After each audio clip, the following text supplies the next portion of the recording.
Good morning. Welcome back to Three Swords Gaming. We are going to be doing another new player guide, and this is one that I've been sort of putting off a little bit because it's a difficult one. So it's one of the most common questions for new players in Guild Wars 2, but it's also one of the hardest, I think, to answer. And that question is, so I've hit level 80, what now? And I think that's really difficult for players who've been in the game for a little bit to actually like properly address because they have a reason that they are in the game. Like for me, there are the things that I do and they're different than what other people do, but it's to some degree, off and on over the years, kept me in the game. There have been times where I was in the game a lot less. There have been times where I played the game a lot more, and that can, be for a variety of reasons. Everything from, you know, other things going on in my life that might have kept me from gaming very much, or it might just be because the game wasn't particularly compelling for a period of time, and another game was, and I was playing something else. But I think all of us experienced players have that taking place to some degree. We have our comfort level with the game and the thing that we identify the game with. And when a new player asks, well, what do I do now? The two most common responses are either do whatever you want, which is probably not helpful for a new player, or do what I do, which also is not necessarily helpful for a new player unless they happen to enjoy the exact same things you do. So I wanted to go through a list of things that I think may prove helpful for a new player. I want to give a new player a list of options. And I want to be clear, these are only that. They are options. You very well may enjoy one thing and someone else enjoys another, and the list of things I provide, some of which are frequently recommended and maybe some of which are not as much, may or may not tickle your fancy, I suppose.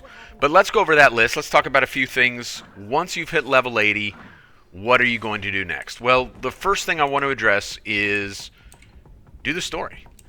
Now, if you're not a story-driven character, that's fine. I get it. There are certainly a number of folks who find themselves in that camp. Maybe they're predominantly PvP players or world versus world players, or they only want to do raids and don't necessarily want to do the story that gets you there or whatever. That's fine. I get that. But I think for a lot of players, continuing to advance through the story, because really you're going to hit level 80 before you even finish the core story. But if this question were, hey, I finished the primary game, what now? My first response would be the same. Continue to advance through the story. One quick caveat to this, and I have mentioned this in a few different videos, including a quick video dedicated to it. Skip Season 1 until you get through considerably more of the story, and then you can circle back around to it. Season 1 is not tuned for a player who just came out of the core story, and it will feel very, very bad if you do it in that sequence. So circle back around to Season 1 later, but advance through the story. The second thing, the sense of progression and sense of achievement in the game is one of the primary reasons that the mastery system is in the game in the first place. And some of these you are very much going to want. So once you hit level 80, that's when the masteries open up for you, and you should start going after some of these. Advanced logistics is going to be one of the primary ones. That is like the one that I'm going to push more than anything else, because that's going to give you the ability to pick up loot automatically. You're not going to have to do any button clicking to do that. And that's going to feel much better for you and make the game a lot more fun. Obviously, things like gliding and mounts and, I'm here in End of Dragons right now. The Jadebot stuff is all tied to masteries as well. You're going to want to advance some of those things. It's going to make the gameplay experience a lot more rewarding. And I think that's also the reason that it is designed the way it is in the first place, is to give you that next carrot to go after once you have reached max level. And of course that also goes along with advancing your armor. Now that's so easy in the current game that I didn't necessarily have it on my list.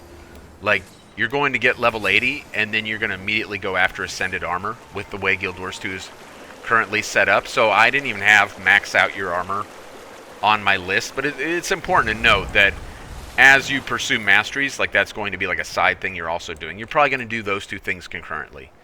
Is get something that more or less resembles best in slot gear while you're going after your masteries. So one of the most common answers that people give when someone asks, hey, what do I do now, is end game content. And they're usually going to jump straight to raids on that, and I actually don't recommend that unless you already have some raiding experience in another game or something. I think jumping straight to raids runs the risk of actually like pushing you out of the game, because the jump from I'm leveling in core Guild Wars 2 to I'm raiding in Guild Wars 2 is not going to be a very friendly jump. So yeah, there is endgame content in Guild Wars 2. At launch, that content was dungeons. So if you want to start at the most rudimentary level for endgame content, I would recommend playing around with some of the dungeons. I would recommend, with where the game is at these days, I would go ahead and make your own LFG listing, and I would say in the LFG listing, hey, new player wanting to try out dungeons for the first time. If you want to watch the cutscenes, I would make sure you specify that. If you want to kill everything, make sure you specify that. If you don't specify those things, you may end up with people who have the intention of finishing that dungeon in 10 minutes or less, and you're not necessarily going to get the experience that you want. So be very clear in your LFG listing kind of what you want the experience to be, and I think your party's probably going to fill up. If you say, hey, I'm a new player, your LFG listing is going to fill up relatively quickly, and you're going to get to try out dungeons, which is like the most basic rudimentary group instance content that kind of, you know, represents the end game in Guild Wars 2. Beyond that, fractals, and now you're really getting more into the modern Guild Wars 2. Hey, I'm talking, Navon. I don't need you interrupting. Fractals is probably going to be a more rewarding experience at this point in the game's history. It's also far more scalable. Very quickly, a majority of the dungeon paths are going to, once you've done it once or twice, you're going to be like, oh, this is actually very simple. Well, fractals scale. So you can start with fractal 1 and work your way up to fractal 100 if you choose to go that far. I actually am still not at 100, even on my main account, and that's because I don't particularly enjoy a few of them that are in the high 90s, and I just don't feel like completing those. I don't have any ego associated with my fractal level. But if you do, go for fractal 100. It is pretty good endgame content and will really be a jump from dungeons while still to some degree setting the table for fractals, strikes, and raids, or strikes and raids, I mean, which would be the kind of capstone endgame group instance content. Now, here in the very, very near future, I'm making this video New Year's, January 2026. So within a month or so from now, we should see the game unify strikes and raids into one type of content. So presumably, in the very near future, we won't be talking about strikes and raids. We'll only be talking about, I assume raids is just what they're going to call all of it. Although, you know, who can say? Under any circumstances, I'm certainly lumping them together for this video because they are essentially the same content anyway, which is why Guild Wars 2 is long overdue in unifying them. That will be the culmination of you diving into endgame content, and if you enjoy that experience, then you should absolutely do that.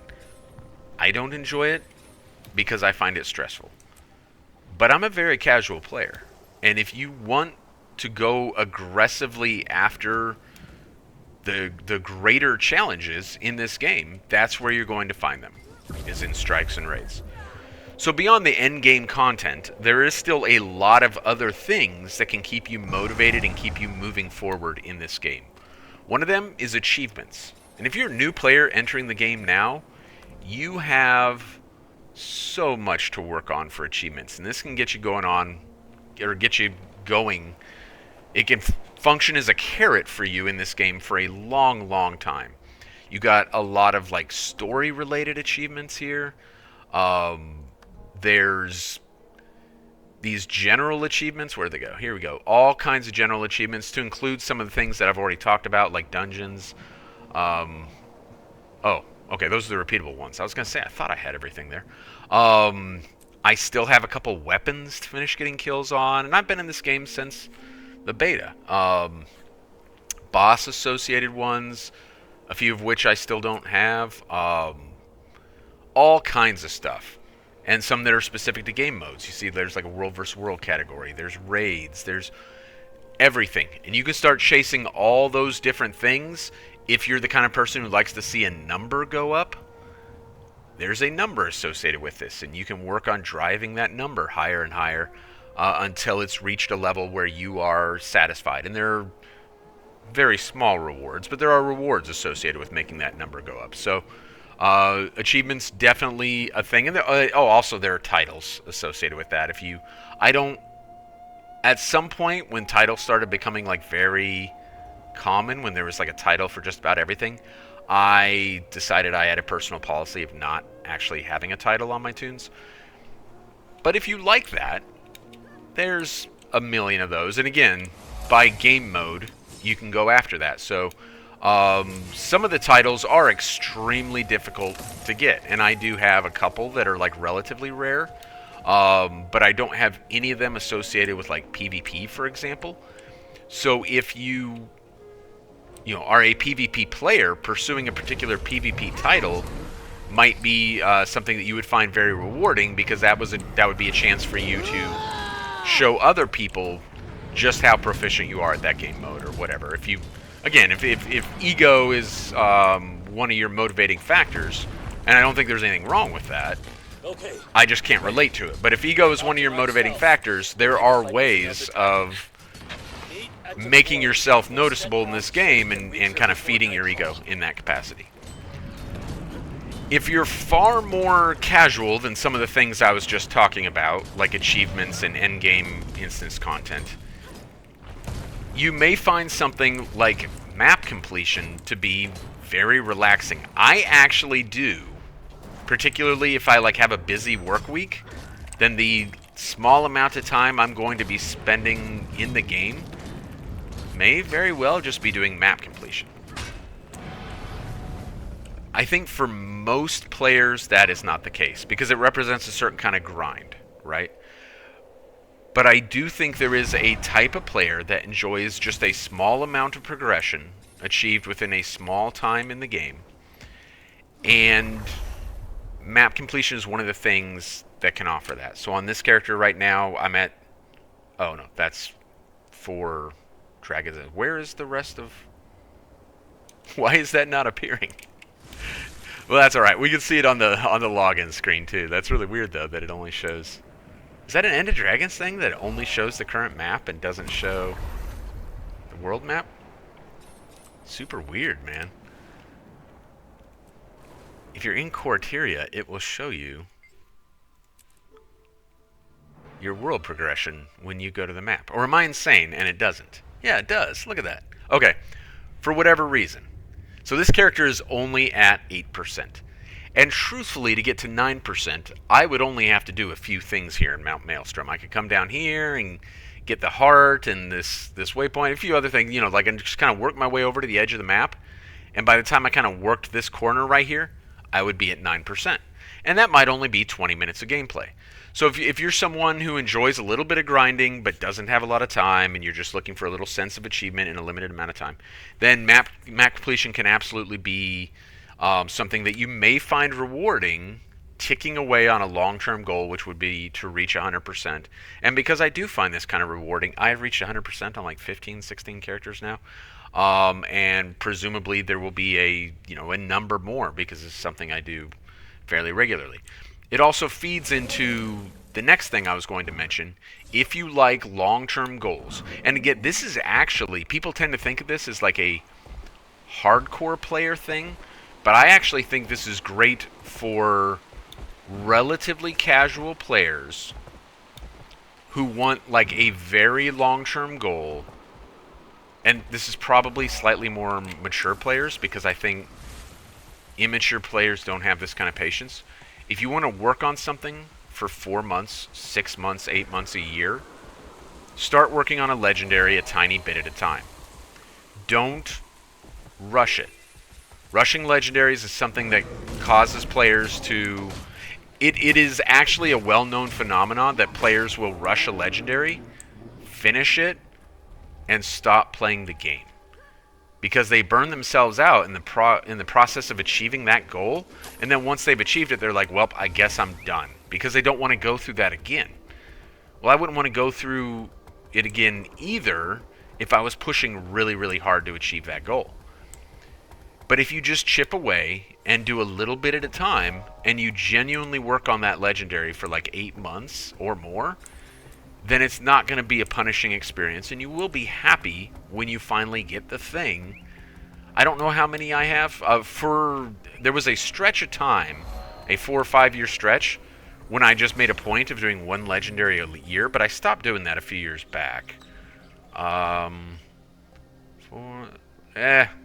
Looks like I got 9 and then the freebie one. So I haven't done one in like 3 years. I actually have 2 that are like basically done, but I just need the gift of battle, and I have not wanted to do that lately. So yeah, I don't know. Maybe I'll do that sometime here soon. Anyway, I'm off topic. Great stretch goal to a little, and this ties back to map completion, because for core legendaries, you're going to need map completion for the first gen legendaries. You'll need other kinds of map completion or other kinds of completionist type things for legendaries associated with other expansions. But you know, for the legendaries that came in the game when they launched, for example, Eternity, Bifrost. I don't think Bolt was one of... Well, yeah, Bolt was. Yeah, Bolt was in the core game. Like, almost all my legendaries... Well, all these were Gen 1. That's Gen 2, that's Gen 2, that's Gen 2. All those Gen 1 legendaries, you're going to need map completion. So, okay, I've talked enough about those two things. They're both, like, great stretch goals if you want something that's just going to keep you chipping away for a long, long time. Here's another thing that can keep you chipping away for a long, long time, and I think is actually, for a certain type of player, a really great goal to go after. And I fall within that category of a certain type of player. What am I looking for? I'm looking for my bank. Another thing that's going to take you a really long time to go after, I don't know anyone. I don't know of anyone who has every skin in the game. Now, it's worth noting that to have every skin in the game, you're not only going to have to do like all the different types of content, like you're going to have to do a lot of world versus world, a lot of PvP, a lot of raids. Like, you're really going to have to play a lot. You're also going to have to spend a lot of money because there are a lot of gem store skins in the game. Like, what's for sale right now? Well, a skimmer skin, and then this cape. So, like, if you want this cape, ooh, or glider, I guess in this case. There we go. If you want that to happen to you, then you're going to need to pay for it. And the gameplay that would be required to buy all the gem store skins with gold would just be, like, beyond comprehension, at least from my perspective. But there are a lot of skins that can be achieved through gameplay, and going after certain ones or going after certain collections, or if you are the type of player that only plays one character, like if you just play Necro and nothing else, then going after all the light skins or something like that, there's a lot to go after there. And if you treat Guild Wars 2 like, you know, digital Barbies for grown-ass men, and you like decorating your characters, you like changing their outfits and stuff. Which, admit it, hey, I'm a grown ass man, and I, put all different kinds of outfits on my characters, so I'm not judging you. There's going to be some gameplay associated with that, and chasing those skins is something that can genuinely be a goal for you as you advance through the game. Speaking of which, there are also a number of collections, and this can be like a nice goal to go after some of these things as well. Look at all these basic collections. I have a whole bunch I haven't done, actually. Including some that have been in the game for a long time, like the luminescent stuff. There's still a few dungeon ones that I haven't completed. There's a lot there. A whole bunch more in rare collections. A ton. These I have completed all those. That's the ascended weapons for the different expansions. But you can see, like, tons of stuff here that you can go after. So collections, if you are the type of person, if you're a completionist, a number of these things are going to appeal to you. I wouldn't do them all at once, because if you're a new player and a completionist, and you start a game that's 13 years old, and you want to complete all the things, you're going to die. Your brain's just going to stop functioning. But if you pick a few, then you have, like, attainable goals, and you can start going after those, and you're probably going to be glad that you did. It's going to give you something to go after. Okay. Similar to the relaxing grind of map completion, you can also grind for anything else, including just gold. Farming in general can be something, again, if you're not looking for high-level gameplay and you're just looking to burn some time with kind of thoughtless stuff, and that can, gold farming in particular can take a number of different forms. But even if it's, like, I could say material farming, but truthfully that would also kind of fall into gold farming.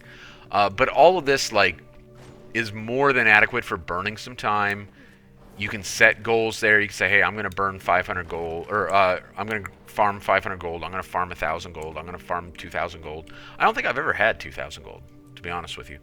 I'm just sitting just shy of 1,000 right now, and I keep spending it, so I've been slowing myself down on reaching 1,000. I have had over 1,000 before, but I've never had over 2,000. You could even try and do that by being like a trading post baron. There are those. That is a thing in Guild Wars 2. There are folks who, whether it's they speculate on certain things rising and falling, they track the market and keep track of when certain things rise and fall, or they just flip stuff and buy low and sell high. Keep in mind the margin needs to be over 15%, or you're not going to make any money because of the trading post fees. But if you find something where the margin is 20%, 25%, and it's moving regularly enough to actually generate profit, then good on you, because you found something that apparently none of those other trading post barons were already tracking on, and maybe you can make some gold there. So there's lots of different options for generating gold, and it's a fine goal if you're the kind of person who enjoys just fixating on the concept of wealth, and for whatever reason you're doing that in a video game instead of real life. Like, I do kind of have, with the trading post barons, I'm always mystified. Like, if they're succeeding at that in Guild Wars 2 and not in real life, that would be mystifying to me. If you're worth 1,000,000 gold in Guild Wars 2 and you don't have, like, a brokerage account in real life, I'm judging you, and I'm judging you very, very hard. Because fundamentally, they kind of work the same way. Anyway, I'm off topic again. Finally, one last thing that you can do. You've started playing Guild Wars 2. You've reached level 80. Maybe you're advancing through the story. You've achieved some goals. Well, have you done all that on one character? And if the answer is yes, then there are still other ways to play the game. Some folks, and I am an egregious example of this, really enjoy Not just creating new characters, not just getting them to level 80, but then gearing them up, doing map completion on them, advancing them through the story, doing all kinds of things. And I'm going to make another video about why some people get into alts, because there are reasons beyond, I have a bunch of pretty characters. There are benefits in the game to having alts. But if you're one of those people, then start working on some alts. And you may find that gratifying, and there's more to the game that you were not previously accessing that you are now accessing because you've diversified how you're playing the game. So there is my list of a whole bunch of different things that you might be happy with or you might enjoy once you have reached the truthfully very, very low level goal of I've reached level 80 or I have, finished the core story. There is so much more still available to you, and I would encourage you to look at a number of those things. Alright, this video undoubtedly has gone on for long enough, so I am not going to keep it going any longer. Thank you for taking a minute to listen. Hopefully some of these things are things that resonate with you and are helpful to you when you're looking for what to do next. Thank you, and I will see you in my next and probably last new player guide when I talk about alts, what their benefits are, and why some people enjoy having them. So, catch you there, and you have a good one. Later.